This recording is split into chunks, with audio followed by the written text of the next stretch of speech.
Welcoming everyone to a new episode of the Nordic Football Podcast. It's been too long, Jonathan. We did say that we needed to crack on with some more episodes this year. So here we are, staggering this week on the back of our standalone Mjällby Champions special.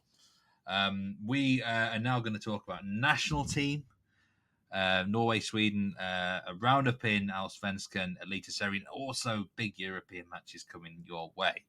So, Jonathan, the Mjällby talk just got so intense. We simply had to not even just split up the episode, but we had to make a brand new one. That's how good it was. Hi, Steve. Hi, everyone. Yeah, I mean, Steve, it's been such a long time since I saw you. 10 minutes ago? So good to see you, my friend. Listen, for those of you who listen to the Nordic Football Podcast, you don't buy into it for the high production quality and the slick organization skills. You buy into it for the love of the game and the sheer unpredictability of it all, which is part of the fun. And it makes sense at the end of the day. We've spoken about Mjällby for near an hour. It is an unprecedented situation, and it will never probably happen again. Maybe not for a long time, I imagine. And there is also a hell of a lot more to talk about, isn't there, Steve, at the end of the day? So we felt like, why not break it up in two? And a bit like buses, Steve, you waited for a while for one, and then two come along at once. So looking forward to getting into this because there's huge breaking news, not just on the European scale. We've got big European games. Domestic scale, we've still got the Eliteserien to talk about. A lot going on there as well. But also, Steve, just on the past 2 weeks in terms of the national teams going on in Norway and Sweden. Now, I know you as a man who is often says to me, that's not something I really pay too much attention to. But during my international break, Steve, I did sort of have my BDI on your Twitter feed every now and then. And I did see you make a few comments here and there about not only Sweden, but Norway. So I know you're a man you must have kept a little eye on these last few weeks. So we're going to go straight into it. Obviously, the breaking news. I don't know if you want to take that away, Steve, and then we'll have a little chat about Graham Potter. But what's been your perspective in the last few weeks, and where do you want to go into this? In international breaks, I can't make up my mind if I love them or hate them these days. Yeah, as I'm a betting man, and some of these breaks, I struggle to get into any bets. But I felt in the most recent window the storylines from a pure football perspective was remarkable. I mean, Cape Verde qualifying for the World Cup, Nigeria. You just know Nigeria are going to make it through now after that drama in that group. Stuff like that. Anyway, but in Europe, I mean, for many, many years, one of my biggest bugbears, and this, I mean, we don't talk about international football very often on this podcast. I think the only time I can remember was when England played Sweden. We had a special pod, didn't we? But apart from that, just fleeting moments. But one of my biggest bugbears was the Norwegian national team performing so badly. We're going to come on to them in a minute because they've vastly improved. The Swedish national team are now starting to become my next bugbear because I look at this squad that they've got. And by the way, in the vast majority of our lifetime, Jonathan, we've always seen Sweden do pretty well, always qualify for major tournaments and go well in them, reaching the knockout phases, quarterfinals. But what has happened recently has just not been acceptable. Jon Dahl Tomasson was sacked as a manager. 592 days in the job after 18 matches. The first non-Swede that was appointed in over 60 years, and the first ever time that the Swedish FA have sacked a manager. And, it comes on the back of a lot of really, really poor results with what is a good-looking squad, especially offensively. And do you know what? Graham Potter now has been appointed as the manager. And I kind of saw this coming. As soon as they sacked Jon Dahl Tomasson, I actually said to someone, I think Graham Potter's a runner here if he wants it because of his history in Sweden. And I'm really, really excited by this hire. You said it. You said before we went on air today that you could tell I was excited by it. And I am.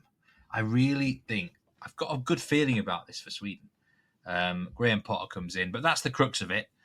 Swedish national team vastly underperforming in their qualifying group for the World Cup, but they do have a backup insurance because of Nations League, and they'll be in the playoffs in March. So it'll probably going to come down to get a good run going in March. But yeah, Graham Potter in charge. I mean, what was your initial reaction when you heard this? I mean, it was built up, wasn't it? It wasn't like a random thing. It was like in talks for probably quite a few days. Yeah, I mean, it's funny because we often switch roles in this in terms of host versus list questioner. You've kind of done the it's like the you've done the punditry before the news story essentially by giving your opinion before telling the news. But yeah, exactly, you're right. I mean, I'll go through the sort of details of it a little bit. Like you said, you were excited, and it is an exciting time, I think, really, especially for English people who like Swedish football, because I mean, this rarely happens. I think you were just digging through the records of English managers. But yeah, ultimately, the news sort of started filtering out, didn't it? And to me, Steve, it was one of the. I mean, you remember that when Ange Postecoglou won the Europa League, and he came out with that line, and he said, "I always win it in my second season," and everyone was sort of saying that was like one of the biggest mic drop moments, like a quote, that sort of lives on in history. I thought one of the biggest similar mic drop comments from me, Steve, was Graham Potter about a week ago when the news started to just rumble. He came out and said, "I don't ever have to work again, like financially, so I'm not going to take a job unless it's like something I really want to get my teeth into." And I was like, fair play to you, mate. Like, I thought that was a bit of a flex, that comment, when the whispers started coming out. He basically was like, "Listen, I don't know, I don't have to take any other job again," because he did make about 15 plus million out of Chelsea from his payout. I'm pretty sure he would have probably got a similar roughly payout at West Ham. So listen, fair play. He's come from fourth division of Swedish football to early retirement, essentially.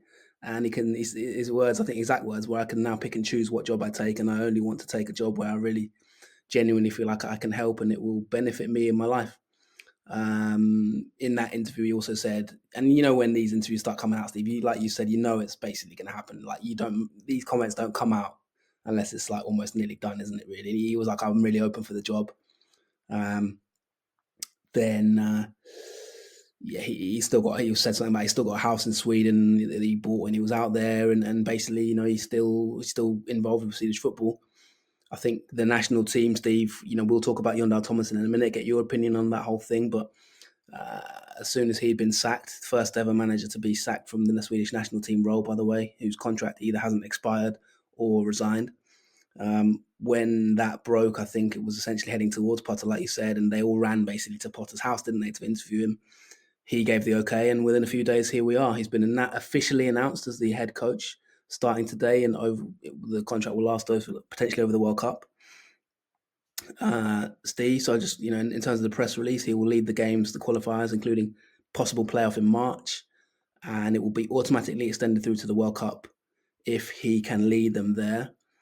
Potter came out and said, "I'm very humbled by this assignment. I'm also incredibly inspired. Sweden has fantastic players who deliver in the world's best leagues week in, week out. My job is to create conditions so that we can deliver at the highest level to take Sweden to the World Cup next summer." Now, one thing I really, really liked about it, and I think this is going to be a good job for Potter, actually. I think he needed to get back. I think the Premier League, I'm hesitant to use the word circus, but it's almost become a bit of a circus, isn't it, for managers, really, where I think you can kind of lose yourself a little bit. I think Ange Postecoglou's just been through that, and I think Graham Potter, when you looked into his eyes, I mean, I've got a picture someone sent me once of him where he's like gone between the eyes, and he looks almost like Jack Nicholson in that. What film is that? Where he sort of ends up, here's Johnny, where he's basically gone like he's flipped, he's flipped. Potter did not look too happy in his last sort of months at West Ham, really, and I think he kind of lost himself a little bit in that whole thing. West Ham is just a bit of an unhappy club at the end of the day, isn't it? Right now, I think it's related more to the stadium in some ways than to and the loss of Upton Park than to any manager particularly, really. But I think this is the sort of job, and the reason I'm saying this, Steve, is because he did his opening press conference in Swedish. He came out and he gave his opening remarks in Swedish, which I thought was fantastic. And he is that kind of sort of person, isn't he? He's a kind of curious mind. He's open-minded. He's kind of open to new ideas and adventures. I remember when he got the job at Chelsea, at Brighton, Steve, Chelsea. I remember when he first moved to Brighton saying he's one of the most enterprising young managers in the world. And everyone was sort of agreeing at the time because of what he'd done at Ostersund's, all the different tactical styles, the famous stories now of the play and things like that he'd done, putting on plays and just thinking of different ways to motivate a squad in the town hall and things like that. He is a bit of a different thinker. And so, yeah, I do kind of think this is a potentially interesting fit for him to just step back from that hustle and bustle. And that's why I partly think he made those comments about, listen, I don't have to work again. It's almost like, listen, I'm done with the rigmarole and all the nonsense and getting questioned by, Jim White or whatever every week about my job security and stuff like that. I think he kind of feels like maybe he's a bit over that now. But this was a job he really wanted to take. So, from your point of view, Steve, I mean, what's your perspective on him? Because he is a manager that has kind of, like I say, I was really impressed with his opening remarks in Swedish, and I think that will really bond him to the Swedish people. He's obviously been fantastically successful at Östersunds. He won at Arsenal, got into the Europa League. Everybody knows the story. Took them through the leagues, got into Allsvenskan. So he has got that kind of clout in Sweden. I think Sweden in general does have an affinity to English managers, and Roy Hodgson at Malmö is a good example. But he has been through the ringer a little bit in the last few years, hasn't he? Since Brighton, essentially, really. What's your perspective, Steve, on firstly Graham Potter, but also Jon Thomason and that whole situation? We'll look at the World Cup qualifiers. What's your take on Graham Potter? I'm a massive fan of Graham Potter. I really am. I think he's fantastic. I'm absolutely, I would love one day to see him manage my own team, Leeds. I think he'd be a great fit at Leeds, and I think it will happen one day. This is a man who lived in the city of Leeds for 5 years or something like that. He was at Leeds Met University, managed teams there. But let's just cast our minds back to when Graham Potter's stock was at its highest, which is probably 2 occasions. Östersunds over in Sweden when he won at the Emirates Stadium against Arsene Wenger, and then at Brighton. That stage at Brighton, he was seen as like the manager again, wasn't he? And Chelsea took him in, and I think that's when his problems started. And I think Graham Potter is, he's just managed 2 of the worst clubs to possibly manage for his style. Chelsea's just a different beast. I feel like there's so many players there, too many players, and I don't think that suits him. Some say he can't manage egos. Maybe, but who can manage egos? Not many. Carlo Ancelotti?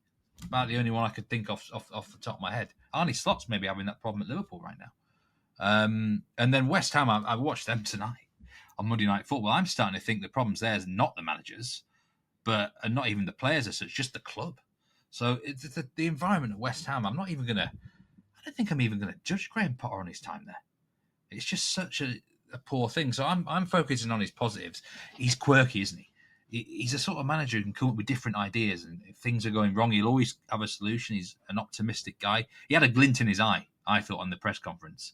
You could tell he's up for this task. He's not just taking the job for the sake of it, for the money. I'll keep employed until the World Cup or whatever.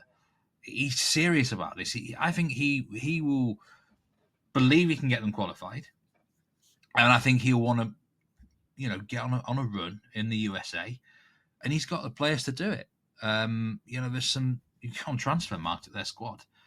There's a lot of multi-million-pound players that he is going to be able to work with here, especially from an offensive perspective. So I think it's a great. I think it's a boost for Swedish football. I think he's going to bring a bit of excitement and a bit of togetherness. I think he'll get them working well. I said maybe he can't deal with big stars on a day in, day out basis, but I think they'll really enjoy him in the international breaks. It's a nice thing to come to from the pressures of big clubs like Irizaks and Jokereses of this world. I think he's going to create a really fun environment for Sweden. So, a lot will depend what draw they get in the playoffs, obviously. But yeah, I think I'm really, really positive about this hire for Potter and for the nation. Enthusiastic words there from Meat Man Soccer. And in terms of Potter's first words in his press conference, he kind of gave similar outlook to what you've just said there. He was asked about the fact that it's quite a short contract, and he came out with a joke. He said, we know what football's like. I've had long contracts that didn't exactly last long, with a little smile on his face. He said that his experience of Swedish football. The exciting thing is he dreamed about a World Cup. The opportunity to help a country so close to my heart that's played such an incredibly important role in my life is incredibly exciting. And I do agree with you, Steve. He had that sort of gleam in his eye that he just hasn't had in club football, I don't think, for the last Exactly. at least 2-3 years. And that's what I mean about I think this is the right fit for him, really. And I think he'd become disillusioned with Premier League football, to be honest. Getting asked every week about your job security, it must get a bit boring after a while. I don't care how much money you paid. It's I think there's a wider debate to be had maybe on another time on another pod about just is it actually fun to be a Premier League manager anymore for a lot of these managers? Because it is literally, I think the media has to think about their role in it. Look at Ange. He had to basically defend his whole entire life history uh, in his last press conference at the Forest. He was basically defending his entire everything he stands for and everything he's built for his entire career. It must be a little bit degrading in some ways, I think, getting asked about your job security. When you've basically committed your whole career to coaching, right? And you've risen through all the ranks. I know the money's nice, but then you're getting asked by these jobs worths every week about, are you going to get sacked and stuff just basic boring questions. I think there must be an element of and I've seen it in the look of a few managers like Maresca even, and I do wonder, Steve, is Premier League management kind of I think Klopp recently came out, didn't he, and said he's so happy to be out of it now, not having to do press conferences and stuff like that. He was I don't miss it one bit. He probably won't ever come back. I think there is a little bit of a wider thing to think about that. But you're right, Potter looked like he had a bit of the swagger back. He was asked about, obviously he said, I came to Sweden in 2011. Everybody knows this story, of course. But just to recap, he came in 2011. He helped Östersunds climb from the 4th tier. And he said now to be Swedish national team manager is a huge example for me. Steve, I want to ask you a little bit about the squad itself, because you've been following Jon Dahl Tomasson's reign. Obviously, he did a good job in club football at Malmö, but it's not really worked out. I always thought Dane managing Sweden was a bit strange. I've seen comments from people online about this, saying that a lot of the Swedish, one of the jobs is to connect with the media, right? And I think this is what Potter did quite well by speaking in Swedish to connect with the fans, because the Swedish media had to basically ask Jon Dahl Tomasson questions in English. So it's the Swedish country is asking a Danish manager questions in English.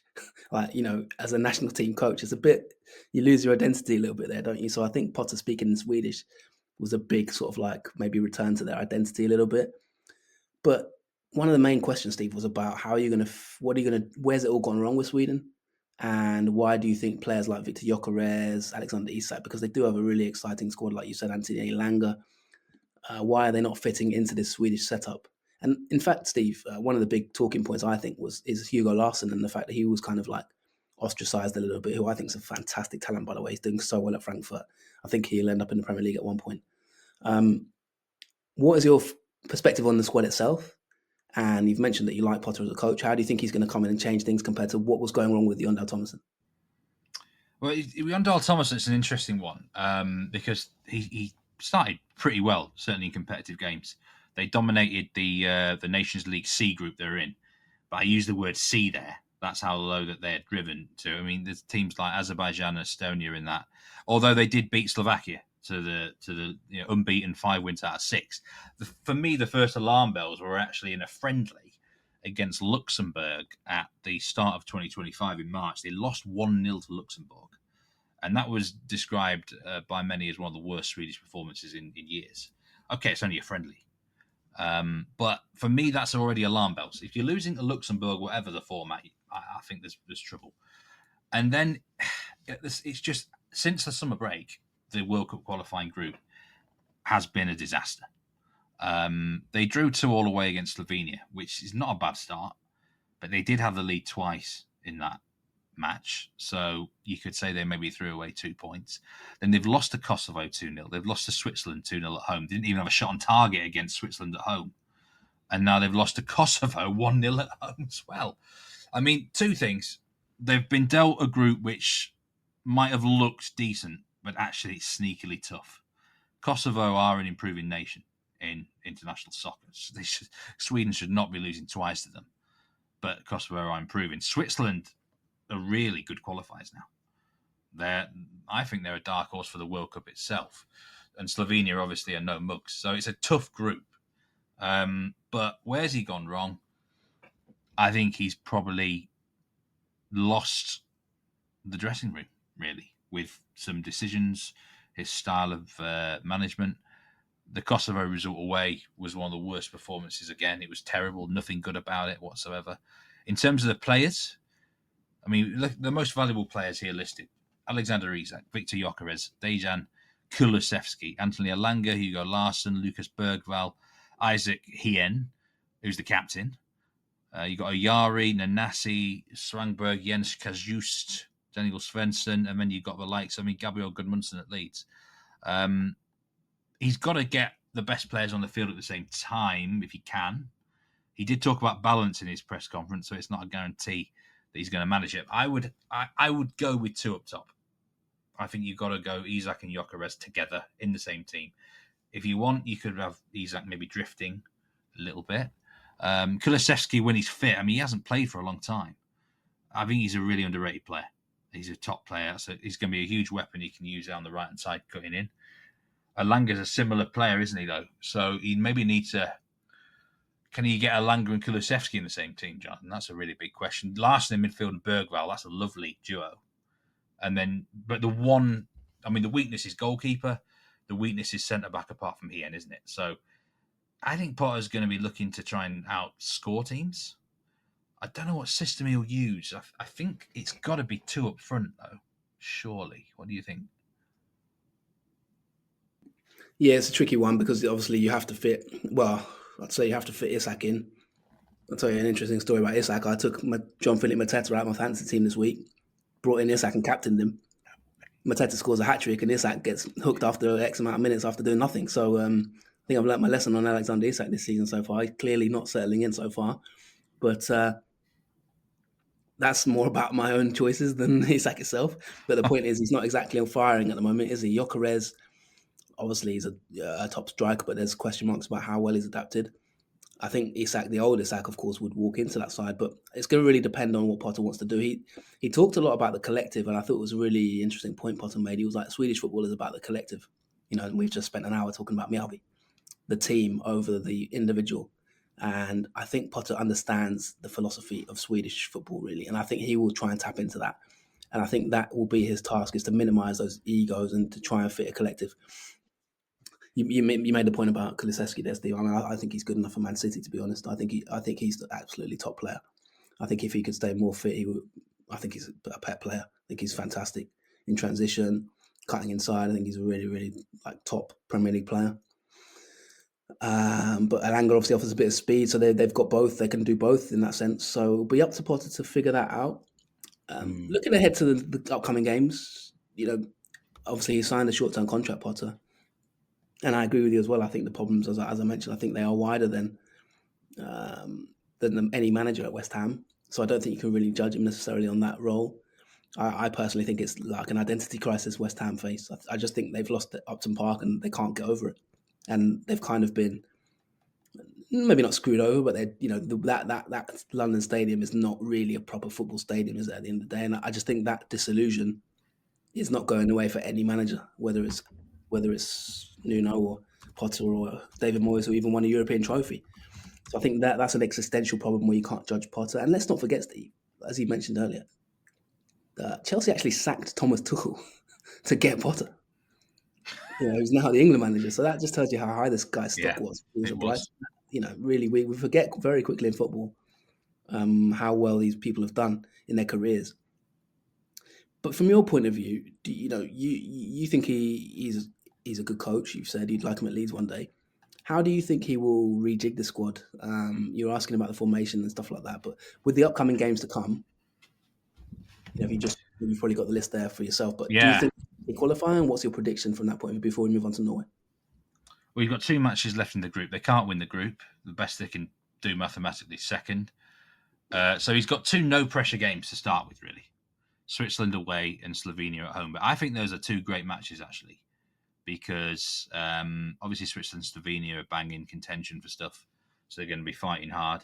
He needs to get a blueprint ready for the playoffs in March. Sweden are guaranteed to be in the playoffs because they won the Nations League C. Now, I've got to be honest, I don't know who the hell is going to be in these playoffs. I don't know. So it's really tough, isn't it, to know? I mean, But he's got to find something in those 2 games to make him think, hold on a minute, in March, what he's going to do. So I think he'll try and test a few things out in the next 2 games. You want to see, I think from Graham Potter's perspective, it's not so much on the field, it's off the field, isn't it? Like how players, characters are and stuff like that.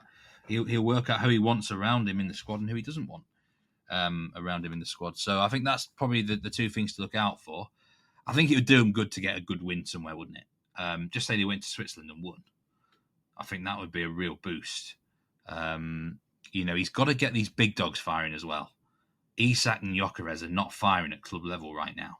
They might be in better form come November, and come March maybe they're hitting the ground running. But he's got to get them guys firing. 2 massive weapons, and then Kulusevski is a huge weapon when he comes back. It's more than likely Elanga probably on that right wing. Hugo Larsson's going to be a key player for them. So, a mixture of stuff that he's going to do. I'm excited for him. I think he'll get some great game plans in place for the March playoffs.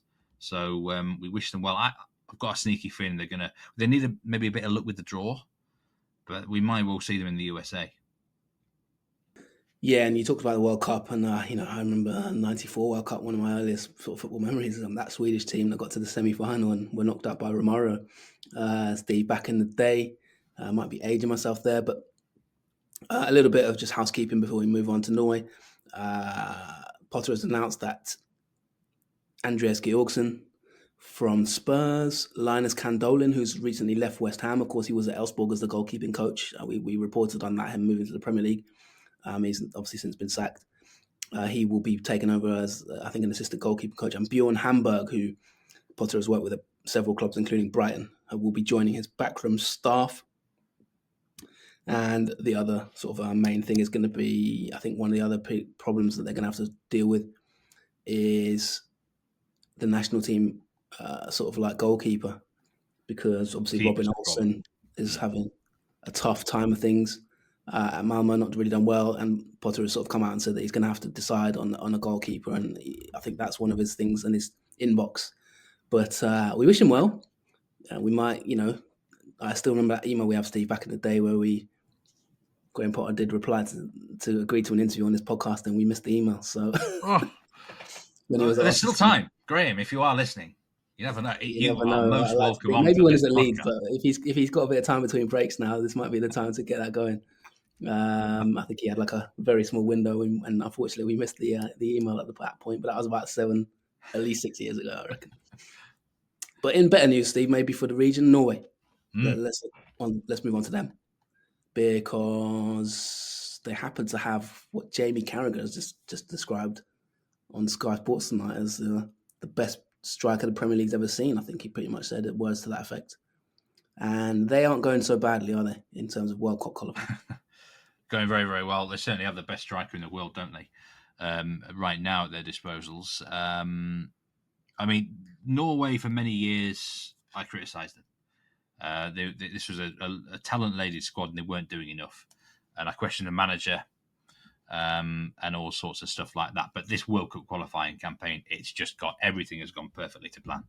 And the more I look at it, the more I think what they needed more than anything else was like a dog with a bone, something to cling on to, something to really get their teeth into. And there's no doubt about it. The result that did it was the 3-0 win against Italy in the summer. In June, that win against Italy has made them believe. I mean, it helped that they had a couple of good wins beyond that, and it really helped that they had a strong Nations League B as well. What's changed in this Norway team? They've scored an awful lot more goals in the last year and a half. Not just Haaland. I mean, Haaland's done ridiculous numbers, but it feels like there's goals all over the park. Their goal difference is so strong in this group now that really, I think we're in the case of, as long as they really beat Estonia at home. I mean, Estonia are one of the poorest nations in Europe, aren't they, footballing wise? Then they should really have enough to qualify for the World Cup. To such an extent, they can probably, depending on Italy, I mean, at the minute, goal difference of 26 for them, Norway, and Italy's goal difference is 10.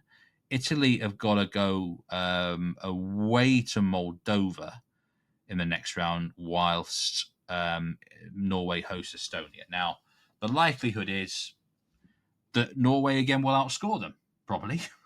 What's the likely score? 3-0 Norway? 3-0 Italy? Something like that.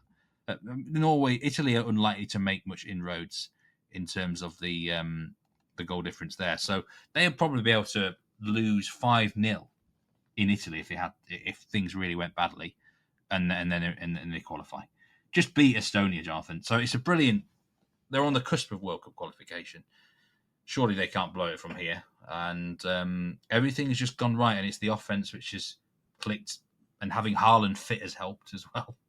And they're going to be an exciting team to follow for the World Cup. They're 50-1 to win the World Cup, which is interesting. That's pretty short odds actually, compared to a lot of other teams in that same vicinity. Yeah, that was going to be my sort of next question. Assuming that they do qualify, which looks like fairly likely now, with not fairly likely, but they're at least going to probably get a playoff place, and from there they might have a good chance. But if they were to make it, I mean, look at some of the results they've had. Players like Ryerson, Asgard, Sorloth, Ayer. They've Antonio Nusa, who I think is a very good player, by the way. Doesn't maybe get as much credit as the likes of Odegaard and Haaland, but I think he's a really top player. Obviously at Leipzig, they do have sort of a decent squad, all things considered. But then you also look at it, Steve, and it's like you look at the top goal scorers in that group, and you've got Matteo Retegui for Italy and Telo Asgard on 5 goals, Moise Keane on 4 goals, and then just miles away ahead of everyone, 12 goals, Erling Braut Haaland. In 6 games.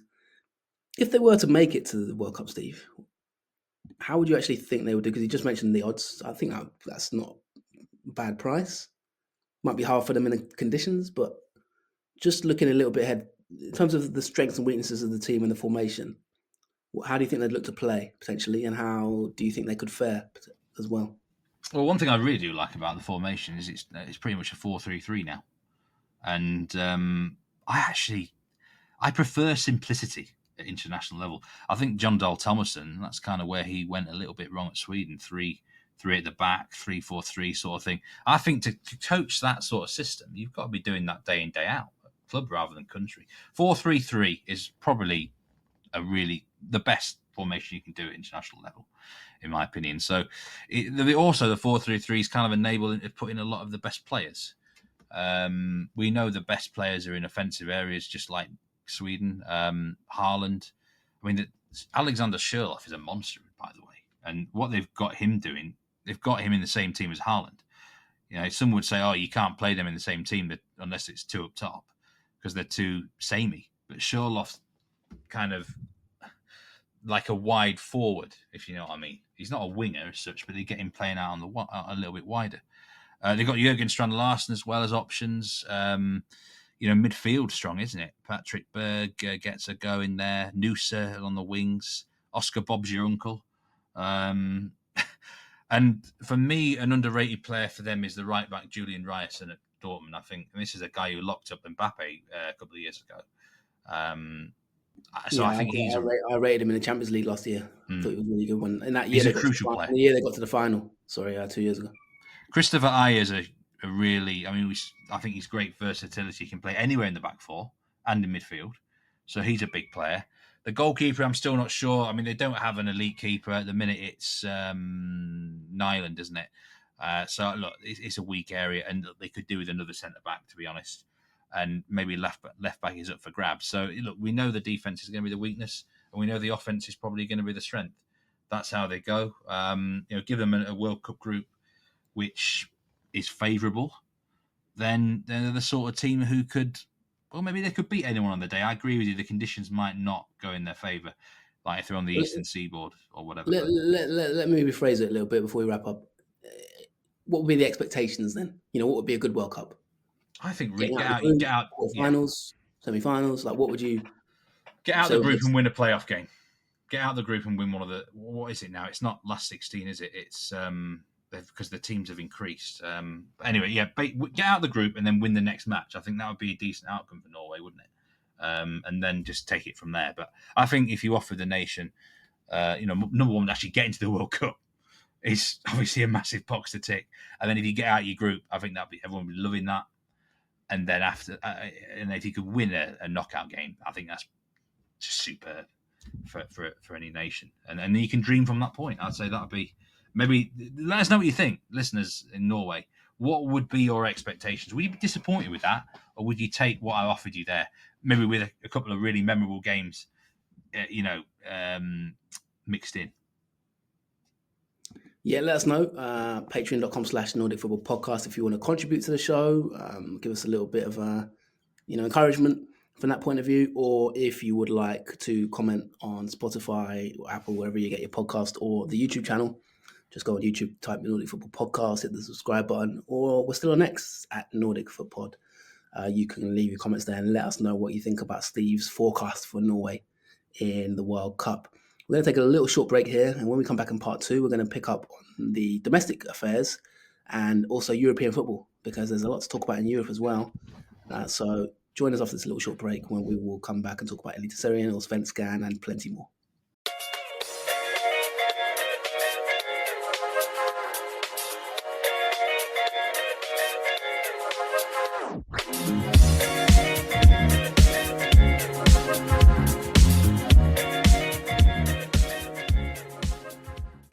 Welcome to part 2 of the latest episode of the Nordic Football Podcast. My name is Jonathan Fadugba. I'm joined as ever by Steve Wyss. Part 1, we talked about the national teams. Could Norway make the World Cup? Could Sweden, under Graham Potter, maybe be a surprise dark horse to make it at the death? We're going to now move on to domestic affairs, because we've got European games coming up this week. And we will also talk about some important games as we head to this sort of latter end of the season. It's nearly over, Steve. 2-3 weeks, we'll be done. We'll be on our Christmas holidays. 3 games left in Sweden and a few more left in Norway. 3 more rounds anyway. But we've got to start with the big Champions League night that's coming. Steve, we got Bodø Glimt, of course. We were talking about Mjällby, but Glimt in Champions League is probably, in any other year, this would be the biggest talking point of the whole season in this podcast. But this is it has been a big season for breaking big events, hasn't it? Really, Potter as well. But no less important, as I say, is Bodø Glimt. What can they do in this Champions League, this mammoth Champions League that has now been created? They have a big game this week coming up, Steve, against none other than Galatasaray. Of course, if we look at the big giant league table of 36 clubs, Glimt go into it with 2 games played, 2 draws, 2 points. They're 24th, which would will put them in the playoff just about. But this is a big game, of course. So Galatasaray also have 3 points, 1 win, 1 defeat, and they're not that bad a team these days. Actually, they've got some decent players. So, what's your outlook for this, Steve? How Glimt going into it? How would you say they've approached this game, and what are your thoughts? Well, I think it's going to be an exciting game. That's the first thing I'll say. The Bodø Glimt unbeaten in the Champions League with 2 draws, and there were barnstorming fixtures. And in both games, the team that went 2-0 ahead failed to win. So, look, Galatasaray, usually their matches in Europe are just a glutton of goals. They're an over magnet. The only exception was the last match, of course. They beat Liverpool 1-0, which I don't think that scoreline was on anyone's bingo cards, was it? But they just played completely different in that game. They got a goal and then sat on it. They played a different way than they normally would. I also think, and no one even talked about this, the pitch that day was not in great condition. I think they let it grow a bit. And I think they basically were like, welcome to hell, Liverpool. We're going to give you a tough experience here that you're not expecting. I don't think that'll be the case here, because they're the favourites, Galatasaray. They're expected to win. They've got to go for it. And I think they'll tailor the pitch to suit them best. They won't. I think they might overlook Bodø Glimt, because everyone has this thing about Bodø Glimt. Impossibly tough place to go at the Arctic Circle on the plastic pitch. They've got this reputation of not being good away, not being good on grass. I think there's a chance Galatasaray could overlook them. And Glimt will get chances here. So will Galatasaray. The most likely result, to be fair, is a home win. No doubt about it. But I think we'll see some goals. I think Glimt will give it a good go. And if they take their chance at the right time and get a bit lucky at the back, maybe they can get some points again. But just because they beat Liverpool doesn't mean they're going to beat Bodø Glimt. It's a weird thing to say that, because I think Galatasaray will revert to their normal open self in this game. Yeah, and it's also sort of a game where, Liverpool, big name anyway, at least scalp-wise. Glimt not such a big name in European terms, so they might be able to take advantage of maybe any lingering complacency that might come in. But as you've just said there, beating Liverpool is a good result, and Galatasaray do, as I mentioned earlier, just have some quite good players in general. Really, to be honest, I think they're a little bit underestimated in some ways in terms of European football. But Glimt, they go into it in as always in Norway, they kind of dominate, don't they? They've won 5 of their last 6 league games, I think. And if you go further back, they've won. Well, they've only since July they've only failed to win 3 of the games. So they're absolutely flying in the league form. How do you think they'll approach it from a sort of? I mean, they only really know one way to play, don't they? And There won't be any different. yeah, they're very going to predictable. go and attack them, aren't they? So do you expect goals in it? And Yeah. what's the prediction? I am expecting goals. I think the 2-2 draw has to be considered again. But in this instance, I think Galatasaray, you're right, that squad of theirs, I mean, it's got a lot of big hitters in it, hasn't it? I think probably 3-2 to Galatasaray would be my prediction overall. I think it's just, there's too much weapons, isn't there? This isn't like Slavia Prague, where to be fair, Slavia Prague should have beaten them. I mean, this Galatasaray side's got more quality. It is a devilish of a place to go, isn't it? They say welcome to hell, don't they, there? The crowd will be right on their backs. So if you get a result there, I think that's a brilliant achievement. I think even if they lose the game, at least get something out of it in terms of performance, threat, and goals. They've got, I think, a very winnable home match against Monaco coming up at some point. That's a really winnable game, the way Monaco are at the minute. And I think they've got Juventus as well at home. Those are matches they can target more. This is a nice little bonus if they get anything in Turkey. So you think Galatasaray win? Yeah, that's a big prediction, to be fair. I mean, you got İlkay Gundogan, incredible player, even at 34, and Victor Osimhen. Any team that's got those two in their forward lineup is going to challenge, right? I mean, they're going to be... Osimhen is mad, isn't it? Davison Sanchez, Lucas Torreira as well. Not a bad spine to have. So I think they're not to be taken lightly. I guess if it was sort of a Game of Thrones analogy, Steve, it's basically ice against fire, isn't it? This match is sort of welcome to hell. We keep having Game of Thrones analogies on this podcast. But it is though, isn't it? It's the Iceman from the Arctic North against the sort of like the fiery Galatasaray. So from that point of view, it could be an interesting clash of styles. But yeah, I think it's going to be an open game as well. I think there'll be goals in it, like you say. I think it'll be a good game to watch, actually. If you're looking for a game to watch in the Champions League, I think this would be a decent one. The early kickoff as well. One of the 2 early kickoffs, so there'll be a lot of eyes on the game. And there's less choice. I think there'll be a lot of betting action on the game. I think goals are going to be a popular bet. I'll be going to be on the goals probably. Jens Petter Horger, he always seems to raise it at Champions League level. My own club Leeds have been linked with him today. I think he'd be a great addition at Leeds. But he's been I think I've noticed more than ever Jens Petter Horger has been playing at a great level on the continental stage. Up in his game for the big stage. He's always had it in him, hasn't he? And Glimt are just a fantastic side, so we don't need to dwell on that. Steve, let's move on. In other European matches, we've got Europa League action. Brann, Rangers. Big game, timely game. They've just announced the new manager, Danny Roll. We did earmark this in our European previews. There's one we'd like to talk about at some point for various reasons. Steve, looking a bit further down the card as well, we also have Malmö against Dinamo Zagreb, which we'll talk about in a minute. Managerless Malmö, and not managers, but obviously Rydström's gone since we last recorded. And obviously BK Häcken against Rayo Vallecano. Steve, I don't think I'm missing any other teams, am I? But let's tuck into the Brann match. Yes. Brann are a side that you have sort of spoken positively about this season, really.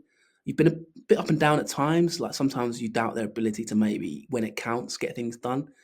But all in all, I think you've been fairly optimistic. It's quite funny, actually. There's still 5 to 6 rounds left in Norway compared to Sweden. But Brann are third in the league, 24 games played, 15 wins, 4 draws, 5 defeats.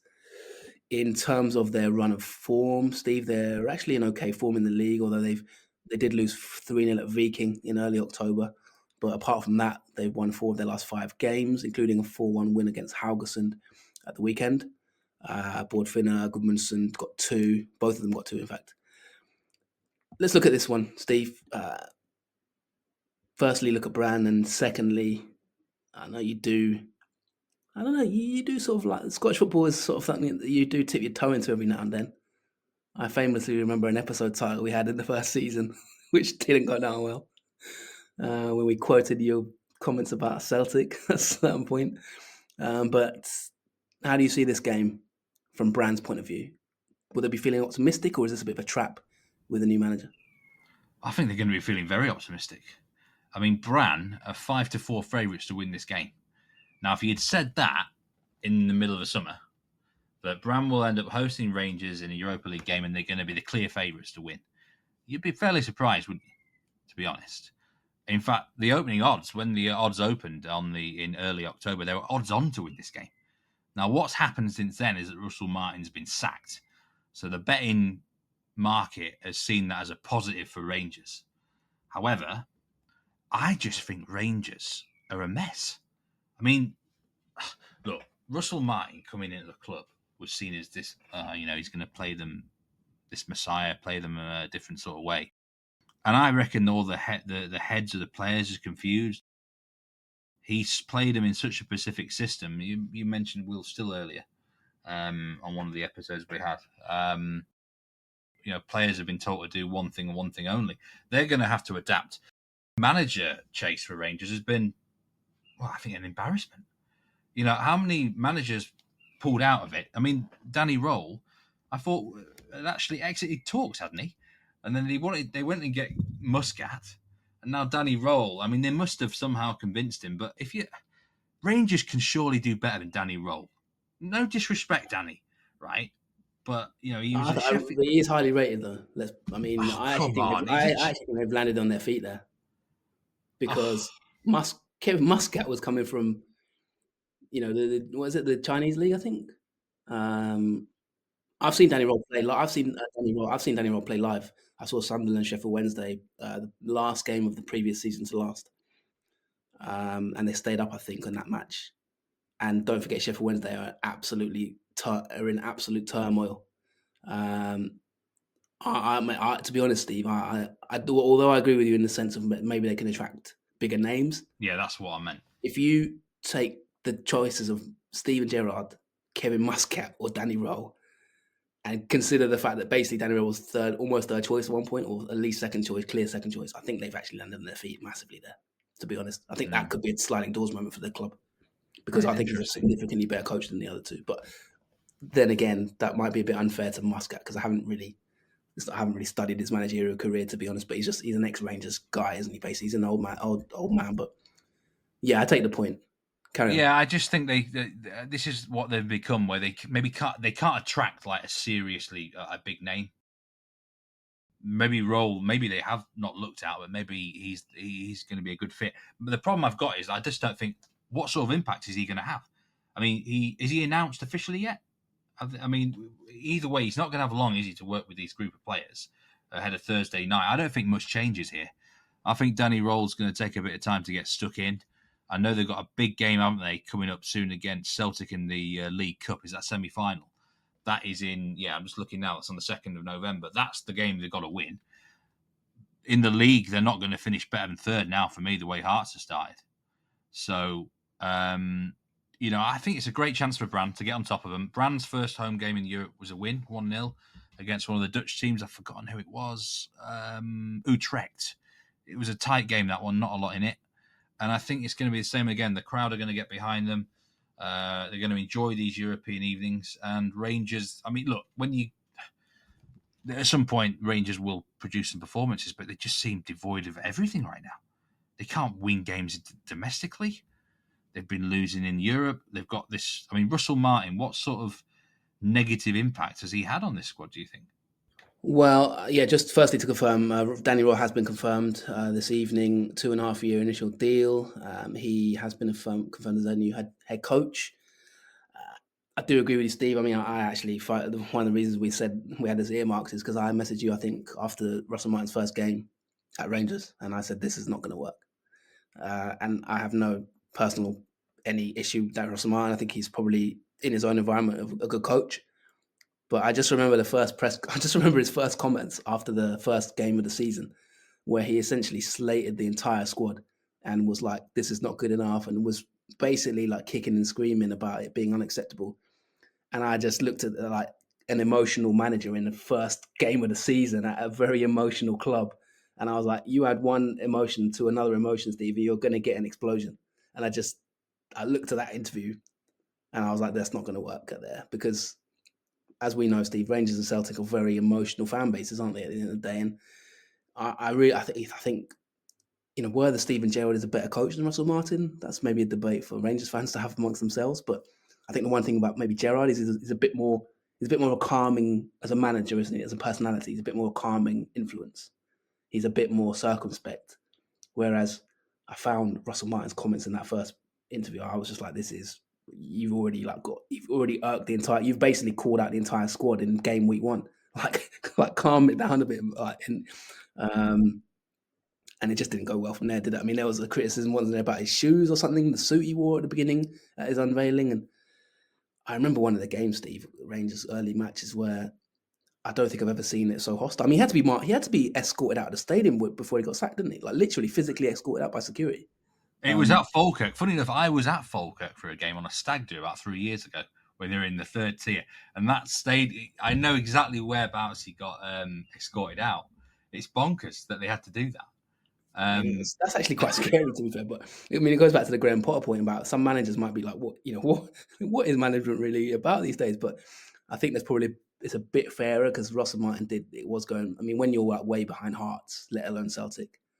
I mean, at one point they were ninth in the league. I think what is it, 12-team league for Rangers? That is But let's look aside from Rangers. I think from my point of view, I just did not see that from day one as a fit. Really, stylistically, you're not going to get the time and patience. When you've already irked this whole squad by calling them out in your first game, it's like you really need things to go your way to quite quickly. Then once you've done that, that's like you normally do that in like do you know what I mean? Like halfway through a season or something where you sort of throw the teacups. You don't do it on your first game as a manager. But you've mentioned the odds changing and swinging in Brand's favour a little bit, maybe, or swinging back towards Rangers now. Let's look at it from the Brand point of view. This is the Nordic Football Podcast. What can Brand exploit here? What tools and weapons will they use, the manager, to try and get a result? Because, like you said, this is a big opportunity for Brand to get points on the board in the Europa League. Yeah, I think they're going to use high pressure, high intensity. They're going to use the crowd. They're going to get stuck into Rangers. This might be a team devoid of any confidence at the moment at all. I just think this comes at an awkward time for Rangers. I think this is not what they want right now. The new manager would much rather have a week on the training field, wouldn't he? Let's be honest. He's got to go to Norway. It just feels an awkward time for Rangers. It could be a bit of a scrappy game, It could be a bit of one of those sort of emotional games where not a lot of great technical football's played. And, if Rangers are going to get a result, they're going to have to fight really hard. And you're going to ask me for a prediction in the game, probably. I think it's going to be Brann win or draw. I can't make up my mind. I think it'll be a low-scoring game. Don't think there'll be that much quality at times. It's going to be more about intensity, physical side, emotional side. But yeah, they're going to come at them with hard intensities, the physical approach. But Rangers have got to be up for the fight. They haven't been up for the fight. Russell Martin threw his whole squad under the bus after one match. Who would do that? Reminds me of when me and you used to work together at Football Radar. I threw you under the bus after one meeting, didn't I? But I gave you one of the worst teams to cover in French football, a team called East. But he just cannot do what he did there. And the players, I think, the heads, it's been a horrible experience for them this season. They need some healing time. You don't just heal from what Russell Martin's done to you in the space of a few days. this is going to take time, a couple of weeks at least. Yeah, I think. I mean, first thing to say is I don't know how we're still friends like nearly a decade later or whatever it is after you famously threw me under the bus with that one. A cheeky look on your face as you gladly gave me one of the hardest teams to research in the whole of French football, and shook my hand and said, "Nice to meet you, mate." But we'll move on from that one. The relationship stayed intact, just about. But I think one thing we've learned, obviously, isn't it, even from the Ross Will Steele comments there, it's like that. It is quite hard to unpack as a player, probably, the instructions that you get heavily ingrained into under these coaches, isn't it? Oh yeah. Clearly, Will Steele's comments were related to Russell Martin, and that kind of like Oh the fact god. that it's been so automated into them that they don't have individuality. And I think football, there is a question mark, and do let us know. Tweet us at Nordic Football. Do you think football is getting overcoached these days? There are a lot of games these days that are just very functional. You don't get much flair and excitement. You don't get your Raquel Mays and one of my biggest enjoyments this season, Steve, has just been seeing Jack Grealish play for Everton. Just a bit of a maverick figure. But that's by the by. Steve, just before we wrap up this one and move on to Malmö, who are, by the way, bottom of the league. Rangers are near the bottom. There are Rangers and Malmö, by the way, are two of the only sides in the Europa League with 0 points currently. But one thing that Rangers, them having no points, but one thing about Brann I'd like to pick up on and ask you about is that they've kind of had a mixed result so far. They lost 2-1 at Lille, who is quite a big team, I think, in this Europa League. And then they've beaten Utrecht. Now, Utrecht used to be the sort of team that would come to Norway and Sweden and steal all the players. And I remember looking at when we looked at that game a couple of weeks ago when they played it, I said to you, like, is that like a sign that Norwegian football is, almost better? Maybe is it getting better than the Dutch league or on a par with the Dutch league? Where would you actually put Brann in this Europa League at the moment? Because they're on 3 points. If they were to win this one, they're giving themselves a good platform to go on from there and maybe even think about qualifying potentially, even though they've got some tough games coming up. Where would you actually put Brann in the ranking based on what you've seen so far from the Lille and Utrecht games before you wrap up with your prediction? Yeah, good question. I think there were some questions about this. Schotter asked about the Brann Rangers game, and someone else was saying, who do I think has a likelihood of making the knockout stage in Europe? Now, of course, Brann are the lowest ranked side in the Europa League on coefficient. That's a fact. But in terms of how good do I think they are in this, I think there's worse teams, definitely. So, I mean, the Lille performance was excellent, to be fair. They've gone to Lille and they've lost 2-1. Give it a very good account of themselves, So that was a really, really encouraging display. If we look at the table now, there is, I think, I'm going to name some names here, some teams that I think Brann are as good as or better than. The first team that springs to mind here would be possibly Midtjylland. They might be on level paring with, maybe slightly worse. The Go Ahead Eagles, Genk, Young Boys, maybe not Stern Graz, PAOK, teams like Maccabi Tel Aviv, Utrecht, obviously, Malmo. So there's worse teams than them. If they made the top 24, I think it'd be a great achievement, by the way, for Brann. I think it would be not to be sniffed at, really. I'm just looking who they've actually got in their group stage. I mean, they're away at Bologna next. Then they're away at PAOK, Fenerbahce and Midtjylland at home. Maybe there's points there for them. Sturm Graz away, possibly. So they've got matches that they could get points out. If they can beat Rangers, mate, then maybe looking at one win and one draw from qualifying. Yeah, absolutely. And by the way, I just want to give a shout out to Jimmy Driver at JND_90. He did ask us about Graham Potter and how he would sort of bring his experience from Ostersund to the national team role. I didn't give him a shout out in part one, but just give him a shout out. And I will end this discussion, Steve, with the words of Storm and Sotter Skutcher, a loyal listener of the podcast. I believe he is a Rosenborg fan. He's got a Rosenborg shirt in his bio, I believe. He says, and very simply, just want a one word or one sentence answer. Will Brann beat a struggling Rangers side with a new manager at home in Europe? Yeah, I'm going to say yes. I'm going to go Brann 2, Rangers 1. Excellent. Thank you very much. We will move on to Malmo now and also look at BK Häcken very briefly. Steve, but before we do that, sometimes we get listener questions where we don't get time to discuss it. So I know if we just carry on and go with the flow of the amount of things we have to discuss, this will get washed over. But I do want to interject now with a listener question from a gentleman or someone called Salty Sea Dog at Rookie Bets. How did the Meat Man get his nickname? So let's just take a little break. This is not an X-rated pod, is it? So I've got to be careful what I say here. So use your imagination, Salty Sea Dog.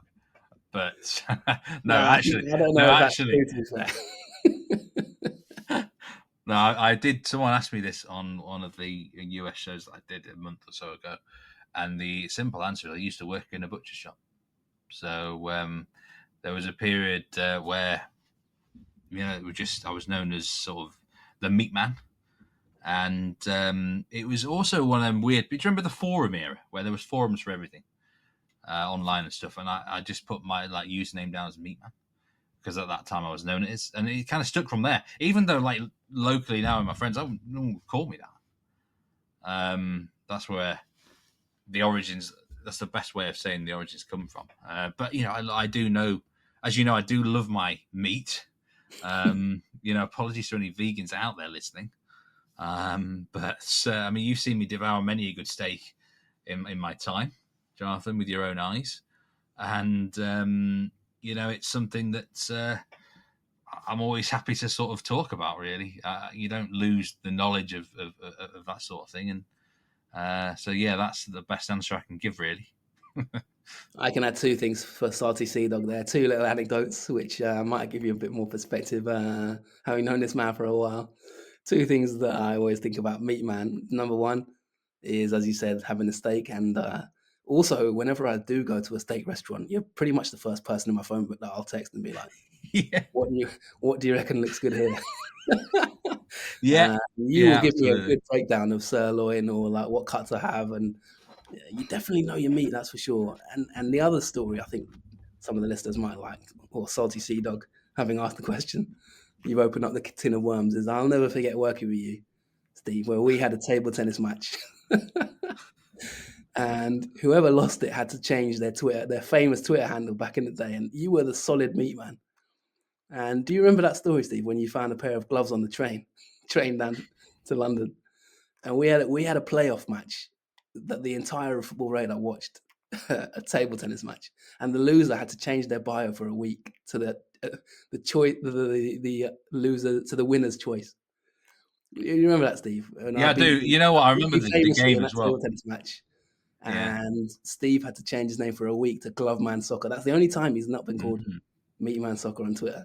He had to put a profile picture of a glove, and he changed his nickname to Glove Man Soccer for a week. And I did enjoy that week a lot, to be fair. But do you remember that, Steve? I did. I found a pair of gloves, didn't I? And they were nice leather ones. Brought them into work, and everyone was like, "What the hell are these?"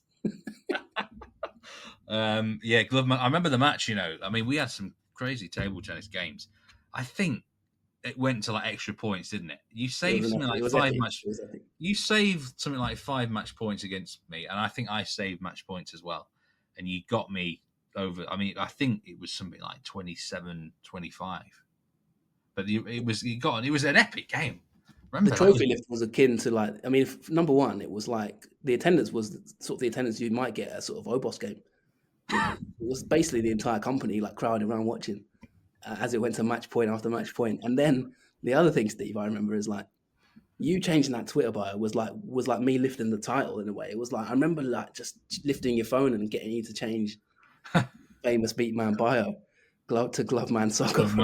You were not happy about that at the time. No, I wasn't happy about it because I should have won the game, for crying out. I should have won that match. That was as well as I ever played in that match. We did have some epic games, to be fair. And long-time listeners might know that both of us are a little bit competitive at these sort of things. So losing isn't something. Yeah, I lost that game, and then I said to one of the bosses, "Go and sort him out. Will you show him who's boss?" And one of the bosses gave you a big beating, didn't they? No, I didn't really say that, but that was one of my memories of the Meat Man Soccer there. But Steve, I want to move on. That was a nice little brief interjection, but there are a few more questions. Should we carry on with Europe actually? While we're here, we might as well. Yeah, let's carry on with Europe. Malmö. It means we're going to have to dig into this whole story, but I don't know Well, if you want to dig into it now or just do a short.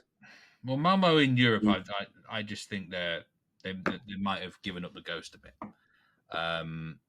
Already they've lost 2 poor games, haven't they? Trying to think who they've lost to, but they haven't looked very good.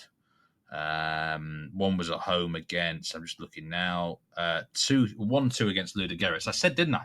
I knew someone was betting on Ludogorets for that game, and they cashed in, and they got absolutely obliterated at Pilsen, Plzeň, 3-0. You got to wonder what their belief is. Yeah, Now. and they're now playing Dinamo Zagreb, who are top of the group. 1-2, played 2, goal 6, conceded 2.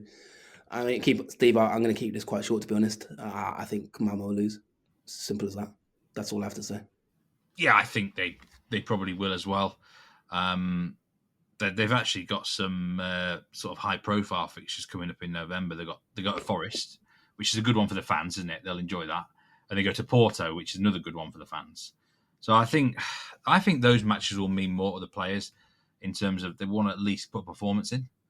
But right now, Malmo have got to focus on getting into the top 3 in Allsvenskan. So I think they'll prioritise the Hammarby game at the weekend rather than this one. Yeah, and in fairness, they did have a decent result at the weekend. You know, Rydström's gone. We'll talk a little bit about that maybe either on another episode or, you know, later up in the Allsvenskan section of this show. But just to briefly sort of recap it, I mean, they have sacked their manager. It has been a turbulent time for them. We've talked about it a bit in terms of what the problems are. Steve, the 5-1 battering at Sirius as an example a few weeks ago. I mean, that was just, you know, catastrophic for the football club to lose the Sirius 5-1. I mean, I can't believe I was watching. Rydström had gone by this point, and as Mavrak is sort of taking charge as a temporary manager. They did get a bit of a better win at the weekend away to Norrköping, which was a big result, to be fair. Norrköping was sort of up and down season. They're still not out of relegation, but Malmö went there, won 2-0. Ekong and Hugo Borlin.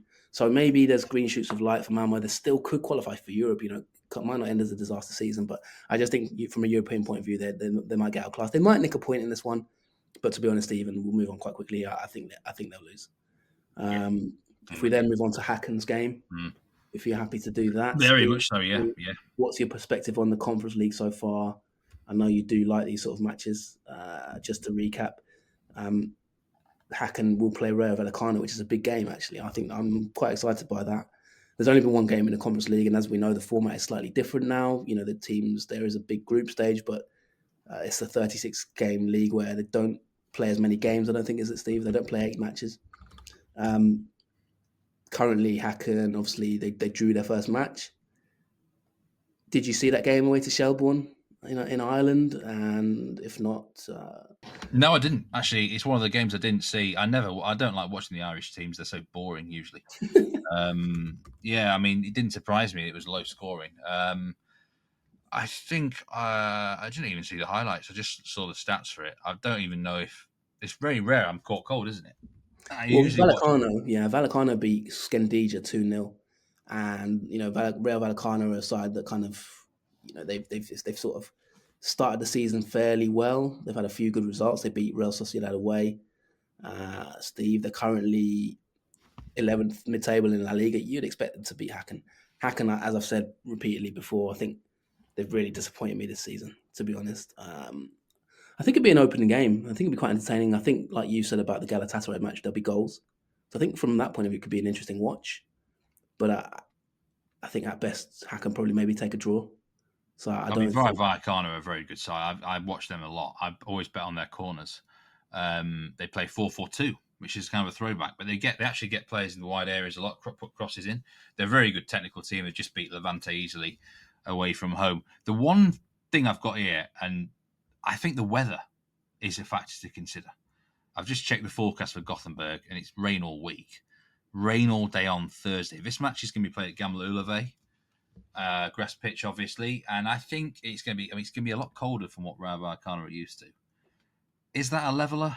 I know they're not actually at their home ground, but this could be the sort of game where Vallecano might not fancy it. If this was in Spain, this should be 4 or 5-0. I think they'd batter them, but maybe the weather and being in Sweden can make Häcken a bit more competitive. Not sure about that. Depends what mood Vallecano are in. They're by far the better footballing side. But these things can be a level. And Häcken, I think, will be up for it. This is my priority now, surely. They're going to put everything into this basket. So you never know, do you? Yeah, Rio Vallecano, nicknamed Raito, the Little Thunderbolt, or Orgullo de la Clase Obrera, which means the pride of the working class. They've got very much roots in the sort of working class community of Madrid, Vallecas district. It's not always the best weather there, to be fair, Steve, in Madrid. So, and also they play at that kind of semi-altitude, isn't it, as well? So it's not always amazing. So I don't think that's going to be a massive factor. But I'd take your point on board. Rainy Gothenburg can be tough, and it's obviously it's obviously going to be a different environment for Häcken themselves to play in compared to the how much of a negative is that for them, do you think? Because it didn't really work out that well last time they were having to do that. I think it's a problem. But ultimately, Steve, let's face it. I think bottom end of Allsvenskan, Häcken having a middling season against a sort of middle table La Liga team. La Liga is a different prospect. Yeah. So my prediction is Vallecano probably win this like 2-1. I think at best maybe like a 2-2. I'm going 2-1 as well. I think Vallecano 2-1 feels about right. I remember, one of the games they had a 1-1 draw against Barcelona this season. It was one of the best games I've seen for an under game. They proper took it to Barca that day. They are a plucky team. And I think they're a dark horse to win the conference. I actually think they're a dark horse to win the Conference League. So it's going to be a tough night for Häcken. I hope they enjoy it, though. This is what it's about, isn't it? Qualifying, and you've got a La Liga team at home on your doorstep you can watch with your own eyes. So, we wish them the best of luck. Absolutely. Good luck to all the teams in Europe, and we will recap, obviously, as the weeks go on. Steve, let's move back on to domestic affairs. We do have a listener question, which I think we should touch upon. It is by the very sort of, how do I describe this listener? Very astute and tapped-in listener. Big Sig at Big Sig 5. He says, and we'll switch it over now to Eliteserien, the title race. With 5 matches left, will Molde stay up or are they in serious trouble of going down? But where I'd like to start in terms of his question is Bodø or Viking, who will get over the line first? Now, just looking at the table, Steve, and for listeners, we have a big-time title race here. We have Bodø Glimt second in the league, despite the fact that they have that unbeaten run since July, as I mentioned. They are on 55 points. Viking are on 56 points. Bodø Glimt have a game in hand, but of course they have 6 games left and they have a Champions League to deal with. They've scored 66 goals. Glimt conceded 22. Viking have scored 61 and conceded 33. But Viking did get a big win at this weekend just gone, Steve. 3-1 away at Tromsø, which I think was a big result there. Christiansen penalty, Bjørshol and D'Agostino. They also beat Brann 3-0 in the other recent game. And in their last 3 of the last 4 wins, Steve, have come against Molde at home, Brann at home, and Tromsø away, which is, some of those sides are kind of up there. So Viking are really staying in this title race, Steve. What do you think to Big Sig's question? Well, I'm going to make a prediction here. If Viking win all their remaining games, I think they'll be the champion. So, whether they can do that or not is a good question, because I believe Bodø Glimt will drop points. Bodø Glimt now, their schedule is tough. They don't have a rest. They are playing midweeks and weekends for the rest of the season. The game in hand is away to Brann, where they've struggled there in recent years. So I think Bodø Glimt will drop points. They've also got teams like Vålerenga away to play, KFUM Oslo away. These are not easy places to go, especially when they're mixing in Champions League with Molde at home. It's not a gimme at the weekend, although we'll talk about Molde in a minute. So I think Glimt will drop points. I'm not sure how many. Probably not a lot, but somewhere they'll drop points. Let's just say they drop 4 points, Bodø Glimt. Let's say they finish the season unbeaten, but they have 2 draws. If Viking then win their remaining fixtures, they'll be the champion. So I think it's in Viking. It's not technically in their hands yet. But, if you look at the fixture list, I think Viking can do this. To be fair, I've strongly backed them right since the early stages of the season, haven't I? And I'm staying on this train, Jonathan. You didn't waver in the last episode? I thought at some point you nearly changed your prediction. I did nearly, but the big Viking. One of the big stories I must talk about is a few weeks ago they were 3-1 up against Sarpsborg away from home in the 96th minute, and bear in mind there was only eight added, and they drew the game. They conceded goals in the 97th and 98th minute. I mean, that's choking it, isn't it? That's proper choking it. That sort of thing does worry me, but they've rebounded well since then. 3-0 win against Viken at home and a 3-1 win at Tromsø. So I think there's a bit more metal about this team than in previous years. You still worry about a clanger somewhere, like a random loss to someone crap. So I still worry, but I do think they're a bit more, they're a bit more serious. They're more of a serious runner this time. The problem might be actually if they got ahead. Just say the destiny was in their own hands. Like win your last 3 games, you're the champion. That's where it might go wrong. you know what I mean? But yeah, I'm still going Viken. I just think Bodø Glimt will drop points. It's a tough schedule for Glimt. Yeah, and Viking, the last 5 games they have, you said that if they win all of them, they win the league, which, I mean, in some ways that sounds logical, but I do get what you're saying. They have to play coming up Bryn at home. It's a derby. Godset away. HamKam at home. Fredrikstad away. Vålerenga at home. So, although on paper it might look doable, there will obviously be some tricks up their sleeve there, and like you said, the derby match involved and everything like that. So hopefully that answers Big Sig's question. Stay tuned. We'll talk more about Eliteserien in weeks to come. Steve, I do want to move on quite quickly here because I want to get through a few of the other listener questions, maybe just sentences. You don't have to give full answers in terms of breakdowns, analysis. We've talked a lot in this last week or so plenty of stuff for listeners to get their teeth into. Spongy has said, who do you think will finish second in Obos? And what is the level of, this is the part that I find quite an interesting question. What is the level of the league when a player like Claudio Braga, formerly of Arlesund, seems to easily adapt to a new league, the Scottish Prem? Braga is, I believe, I'm right in saying, currently top scorer in the Scottish League, Scottish Premiership, or one of the top scorers. I think he's at Hearts now. So is that maybe just an outlier? Obviously, they have Tony Bloom, they have Brighton's scouting system. Or is that an indictment on maybe Obos? Could you just answer that question, please, for Spongy on those 2 things there? Yeah, I mean, Obos, by the way, shout out to Lillestrøm. Lillestrøm could be on for an invincible campaign in Obos. 21 wins out of 26. And that we're going to be talking about them in Eliteserien next season, Jonathan. No surprise. This has happened before. I mean, the second place side is bang up for grabs. We've got Start and Arlesund in 3rd and 4th, and Kongsvinger in 2nd. I would like to see Kongsvinger get it. I'd like to see a different team come up. I mean, the last time I were in the Eliteserien, I wasn't exactly very complimentary about them, was I? Arlesund have also had issues there. Who do I think? It's really close, isn't it? There's 4 teams within 3 points of each other. Lyn Oslo also, Lyn as they're known now, are in there, and Egersund in 6th. Let's have a look at Kongsvinger. Have they got any of the big teams to play? They've got Lillestrøm at home in the second last match. That's a problem. So it might be start your car time. Sadly, I don't really want to see them back in the Eliteserien too much, but I think they may well be the team that gets that second place now, because that Lillestrøm, nobody else in the chasing pack has got to face them.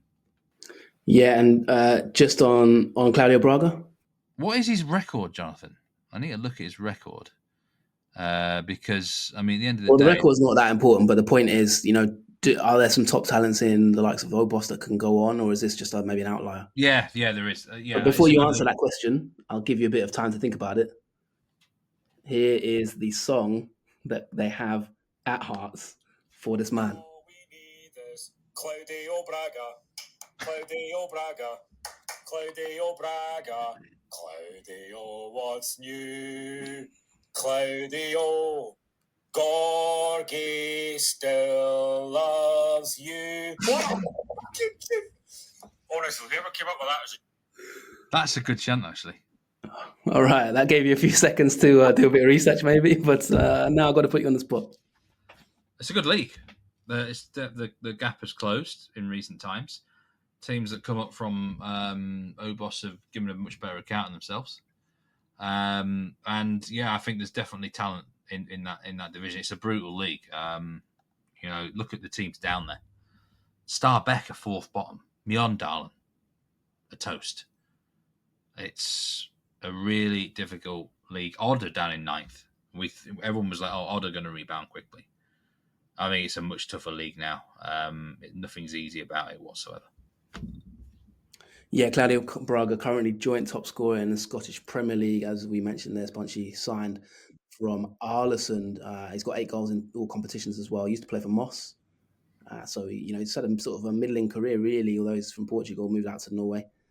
Steve, and doing really well. Benjamin Legan, by the way, is the third top scorer in the Scottish League, which is interesting, joint third. There is obviously talent in those leagues as well, but I think obviously the Tony Bloom factor has helped Hearts a lot, hasn't it? Being able to identify these gems, and sometimes it's just taking advantage of chaos. Finding gems and taking advantage of the inefficient clubs that don't sort of see what's under their noses sometimes. So thanks a lot for the questions, Sponchi. Steve, one more, and then we will move briefly on to Allsvenskan before we end this episode. We've got to give a shout out to one of our loyal listeners. We can't ignore him when he drops a question on us. So I do want to briefly ask you, Steve. It is a question from... Where is he? Has he still got the question up? I don't even know if you want to delete it. Oh, no. Has the question been deleted? Yeah, it is there. Porkenheimer. Yeah, I can't see it. Could you read it out? I can't see it. What do Rosenborg need to change for quick results? And that's from Ted, one of the best listeners we've got. And I'm not going to read out his Twitter tag. Otherwise, it does become an X-rated show. But yes, it's a question about Rosenborg, and there was a few asking about Rosenborg. I think in general, not just on this episode, but in the past when we've asked for questions. Well, what's developed is a disappointing season. Like, we were really quite excited about Rosenborg, weren't we, heading into this year? Me and you alike. But they're down in 7th place. The definition of mid-table mediocrity: 33 goals scored, 33 against, 0 goal difference. At one stage we were talking about them as a dark horse for the title, weren't we? Certainly for medal positions. It's just going to be a case now of respectability. But fundamentally, I think the two problems that Rosenborg have had this season is they've lost key players at the wrong time. The Europa distraction, the Conference League qualification, they beat Mainz at home. They beat a Bundesliga side at home. Fair play to them in the first leg there. That definitely took its toll on the squad. And they've been conceding too many goals. They just have. And you can't concede. Look, they lost 4-0 at HamKam. That's not good enough, let's be honest, for any Rosenborg side. They just drew 2-2 away at Bryn, and I watched that game, and look, I have my sympathies for Brann. It was the surface was crap. It wasn't good enough. So I do have my sympathies there. But, they were leading heading into stoppage time, I do believe. They look like they scored the winning goal 86th minute. But then they concede again. And they've made too many sloppy mental mistakes. But I have my sympathies. It's been a difficult year for them schedule-wise. They've lost key players. Going back to the question, what do they need to do to change for quick results? Well, I don't really think anything can change quickly, Ted, for the rest of the season. They just got to look ahead to next season now, I think. Fair enough, and we will probably delve into them in a bit more detail in weeks to come. Steve, we're going to sort of wrap it up there. We're going to switch to Allsvenskan now. We will talk about Malmö, I think, in a bit more depth in a future episode. We have sort of talked about them in detail. Rydström being sacked is the major story. Of course, we talked about all the reasons why, the drama that he's had in Europe, the problems he's had in the league, the squad. So we have I feel like we touched on it quite a bit. It's a developing story in terms of what happens next there at Malmö, which I think we will obviously have one eye on and cover. But Steve, I'm going to switch the baton over to you now you're going to ask a couple of questions, and we're going to wrap up with some more Allsvenskan chat just to keep everyone in the loop. Yeah. Well, the two things I want to focus on is, the battle for Malmö win the league now. Hammarby look set for second place. They're certainly guaranteed a top 3 spot. But Gais have now moved into third place, and they've got their destinies in their own hands. They've got 3 matches left. They're 3 points clear of Malmö. IK, IFK Göteborg, Djurgården as well now. Looks like their race might be starting to run out. Big win for Gais against Djurgården. It was a barnstorming game. I watched this one. 3-2 win against Djurgården. Pivotal result. And they're a real success story this season, Gais. I mean, I think they deserve to get in Europe now. I would like to see them finish third from a personal perspective. But they're a tough team. You put Gais on your fixture list now, and they're not an easy match for anyone. Why have they been so good, do you think? Yeah, I said it, and we even had a listener email in, didn't they? And he went to Gais, I think Hammarby, and he said he was really impressed with Gais. Maybe 4 or 5 episodes ago, and we read out his comments that he emailed us. He can also email us, and we will always try and read anything constructive out on the show, especially if you do go out to Sweden or Norway. And some of our listeners, they tend to listen to this for the first time, don't they, Steve? We've had a lot of listeners actually email us and say that this podcast made them book their first trip out to go and watch some of these leagues. And if you ever do that, then please let us know, because we do enjoy sort of introducing you to the league and obviously hearing how you think about it. And he talked about Gais and said, the atmosphere was really good, and the stadium we really enjoyed, and the players he really enjoyed. And I have to say, Steve, I said it in the Malmö episode. I think they've been one of the best 3 teams in the league this season in terms of entertainment value. Whether that translates into points, we'll see. You can look at the metrics, the expected goals, and things like that, where they are doing quite well. But I think they've got one of the best managers in this league. Steve, I think if Torstenson did leave, I mean, he wouldn't. I mean, technically, Gais are a much bigger club than Malmö, to be fair, so there's no reason he should leave. But, if they were to sort of lose someone like Torstenson, I do think that the Gais manager is someone who would be looked at as maybe a candidate for one of the top clubs. I think he's done it. But Gais, in essence, they're one of the most successful teams in Allsvenskan history. So it's a bit probably doing a disservice to link him to a village club who are now the champions. But that's the irony of it at the moment. But the point I'm trying to make is I think the manager is one of the best managers in Allsvenskan. I think that it's a very exciting team. They've had a lot of good players. Steve Milovanovic is now the latest one, being sort of linked to maybe a bigger move. You can look at players who have already sort of maybe moved on. You've still got Diabate and Boudry, who I think are really good. We've talked about Diabate in particular in recent podcasts. Sort of that energetic striker up front. It was a massive game against Djurgården. They won that game, and that's put them nearly in pole position now to finish in the top 3 and sort of claim a European spot. There were some cheeky little comments, Steve, after the game, just before the Mjällby EFK match, where a couple of the Gais players came out and basically said, we hope that Mjällby can batter EFK Göteborg because A, that's their biggest rivals, Gothenburg rivals, and B, of course, it would put them further behind in the race for Europe. EFK still kind of, as of the Mjällby game, was still in the hunt for Europe. Nicholas and Petrovic came out and said, I hope Mjällby destroys them, just like they have destroyed every team this season. It'll be fun to watch. We always want Gustav Lundgren came out, who's been one of their better players, by the way, and said, yeah, we always want IFK Göteborg to lose. And the fact that they're competing with us makes it an extra reason for us to want them to lose. So clearly, no love lost there between Gais and IFK still. That rivalry will always be one of the biggest.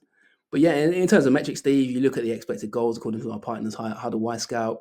Gais are 3rd in the league for expected goals. And they are also 3rd, I think, in the league for expected goals against, pretty much. Or no, they're 5th actually in the league, 6th for expected goals against. So maybe slightly doing better than expected there. But at the end of the day, the metrics all kind of even out and show a very solid side. And yeah, I think they've got good shape. They're good in and out of position. Like I said, they're a modern side to watch. I think they're good in different phases of play. They're good from set pieces. They've got a solid team of blend of youth and experience.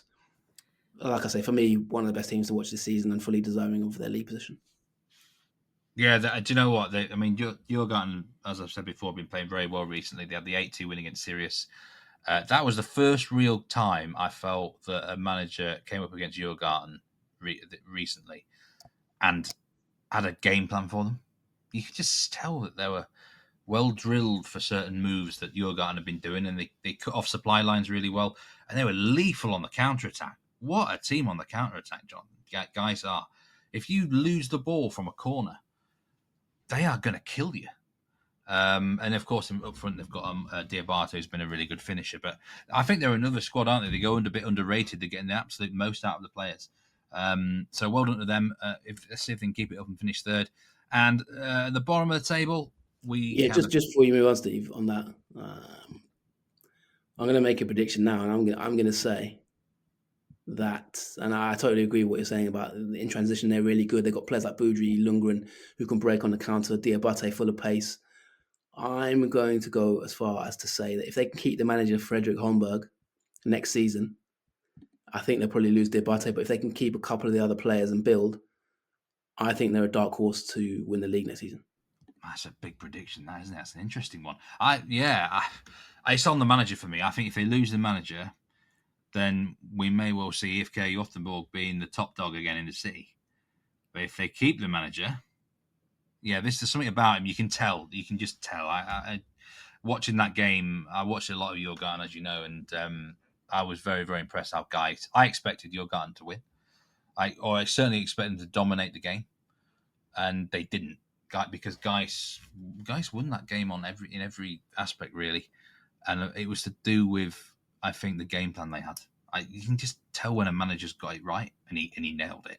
And he gets it right a lot. He's a top manager at this level. Him and the Hammarby manager, I think, are two of the best, along with Torstensson. So I think they could be a dark horse next season. Well supported, very well supported club, good stadium, good fan base. They've got that history and that culture behind them. If they get that European extra revenue, if they can qualify for Europe, get a bit of extra revenue, that might also be a hindrance, though, to be fair. But if they can use that to generate the squad a bit, I don't see many better squads and sort of all-round packages right now than Gais. They're on the crest of a wave at the moment. The last match of the season is Malmö against Gais. I mean, I could see it. Why Gais get a result to prevent Malmö getting top three? Would they go for the manager? I think Malmö should be looking that way, personally. Anyway, at the bottom of the table, unfortunately, we have to say goodbye to Värnamo, who have given it a good go in the last few weeks. They actually beat IK away 3-2. They had one last chance to save their skin. They couldn't beat Brommapojkarna at home, and they are relegated. 16 points on the board. They have been massive underachievers, just like Västerås were last season. Are you sorry to see them go, Jonathan? It just felt like the right sort of time for them to depart, didn't it? Yeah, I think they've had a bit of an upturn in fortunes over the past few weeks. Results did marginally improve a little bit, Steve, but all things considered, they've had a bit of a miserable run of it. Let's be honest, 3 wins out of 27 games. That's never going to be enough to keep you in any division, is it, at the end of the day? Obviously, they've got 4 points from their last 2 matches, and they only narrowly lost to Malmö away, 3-2. But obviously, that run of 5 straight defeats, really, from August has just seen them off. Gave themselves a little bit of a lifeline, beating AIK away. But obviously, they knew they had to beat Brommapojkarna. They held on 0-0 for a long period of time, but then Victor Lind in the 84th minute scored for Brommapojkarna. Marcus Andersson got a goal back in the 90th minute, but it was not enough. Mathematically, they still could survive, Steve, but because of the fixtures, because of the fact that I think it's Osters still have to play Degerfors next week. Obviously, whoever wins that game, someone's going to get a point, and whatever point goes whichever way, that will officially relegate Värnamo. So they are officially down, essentially. I'm just trying to find the preseason predictions, because I think I did. This is one of the predictions I think I got right. I think I did say that they might go down, but I could be wrong. You've got them in 13th. Yeah, I think I had them in the bottom 3. So media had them in 12th. To be fair, you've got the bottom 4 spot. You've got Osters bottom, Halmstad 15th, Degerfors 14, and Värnamo 13, and Sirius 12 actually. So you've got. Yeah, I tip my hat to you, actually. Maybe not. You might even get the exact order with some of them, but you knew which teams were in trouble this season. Yeah, and I think with Värnamo, they've just run out of steam, Steve. It's literally the case that they just lost the impetus, lost a lot of players. The season before, Steve, they nearly went down. I remember very well Simon Tern's interview where he came out at the end of the season and basically called out the entire squad, a bit like Russell Martin. But at least it was at the end of the season, not the first game. And he basically said that there's a lot of people at this club who he was quite disrespectful about it, actually. I think he said something like they're not good enough to play here, they're a disgrace. He really sort of called them out. And I remember that interview just thinking to myself, this is a bit alarming for me in terms of squad harmony. He really like dug into a few players and was like almost calling out their character and them as men, which I thought was a bit dangerous, to be honest. It wasn't even about like results. It was almost calling them out for their personality. And I remember thinking, because he's one of the leaders of that squad, and of course his family has got a big history in Malmö. So I remember just thinking about that and thinking that's quite worrying for me. Then you just got to look at some of the players they've lost, Steve. They did lose players like Wanderson, and then you've got to look at someone like Kalu, obviously, who he was really good for them last season, but has sort of, although he's left now the league and gone to Israel, just not been very good. So in the first half of the season, I remember he missed a few sitters and he just couldn't replicate the goals he was getting that sort of got in that move in the first part of the season. It's been announced, Steve, that there will be a big financial hangover for them. The CFO, financial manager, Christian Arlander, has come out and said that he thinks their turnover will drop by 50%, up to about 40 million kroner, which is about 4 million euros. So this could be a worrying one. This could be one of those ones where they go, maybe they could do a Stabæk of this season, where they actually even go down to the lower league and struggle, a bit like Viborg Boys a few years ago. I don't think we're going to maybe necessarily see them back next season in a hurry. He came out afterwards and said, I think it'll be more than 40 million deficit, half our turnover. We know what the budget will be in Superettan. However, we are quite neglected, including our facilities. We need to improve our facilities. And if you have a lower budget, it makes it more difficult. They've had stadium problems, of course, Steve. They had to do a lot of significant redevelopments on the stadium. Don't forget, they did sort of had to change venues and things like that over the past year or two, which hasn't helped them in terms of their home form. So they're a tiny club. But Steve, I just come back to the Mjällby thing. The fact that they've got a bigger budget than Mjällby tells you everything you need to know about what Mjällby have just achieved. Yeah. One's gone down. Mjällby, couldn't it? It just tells you, I mean, they've got similar staffing in that sort of view. And that, I don't want to make it about Mjällby again, but it really tells you a lot about what Mjällby have done, because they're very similar clubs in terms of size. But where Mjällby have been able to literally get all the juice out of that lemon, Torstensson and co, and squeeze it all out and, buy and sell well and sort of bring in finances that way, Varna have been the complete opposite. One of the biggest problems, Steve, I think, is that at the beginning of last season, their three best players were all linked with moves away, and they kept turning down offers. And I actually think they ended up, Steve, probably getting less money than they would have got if they'd have just cashed in at their peak value. I think you could argue they held on to some of their better players for too long, maybe, and didn't actually get enough value out of it, and then regenerate that into the squad. By the time they threw that back into the squad, Wanderson went to Elfsborg mid-season. By the time they threw that back into the squad, they were already really fighting against it. Maybe if they'd sold him at the start of the year, Hammarby really wanted him.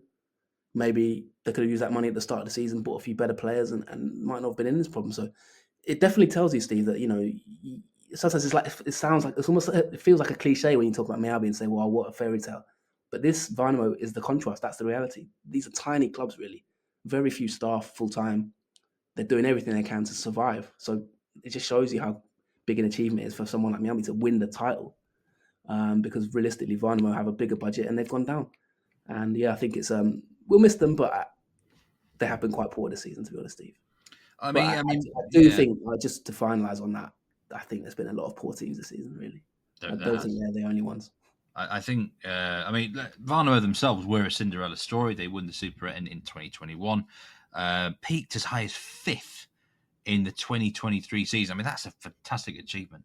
And I have enjoyed watching some of their games, no doubt about it. I've enjoyed them.